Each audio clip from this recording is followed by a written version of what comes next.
अगं हे सून बाई मी काय ऐकायले ते बाजूची बोचरीची सून म्हणताय तुला भांडू लागली होती म्हणा. अहो जाऊ द्या ना आई, त्यांच्या काना आधी लागले. अगं तू नवीन सून आहेस मी घरची म्हणून तुला सगळे आशे करायलेत भांडायलेत बोलायला. अगं तसल्यांचे ते झिंजा घरून वडायचे दुबारा असं ऐकून यायचं नाही. सांगायला बघ नुसता तूच मार खाती माझा. अगं हे सून बाई एवढं काय कर पाहिले वाशाले नुसता. अहो माझ्यानं चपाती करपली, तुम्ही शिवा देसाल वाटलं.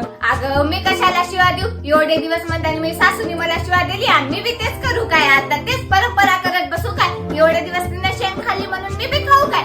असं काय बी नाही. ती करपली तर करपली ती टाकून दे तू दुसरी घर. असं काही नाही बाळा भिऊ नको तू. एवढं काय भियायलीस. बरं. अगं सुनबाई एवढे सारे कपडे घेऊन कुठे चाललीस तू. अहो कपडे धुयाला चालले दगडावर. अगं सुनबाई एवढी मोठी मशीन घेतली की मग यशनी मग त्याच्यात धुऊ ना तू.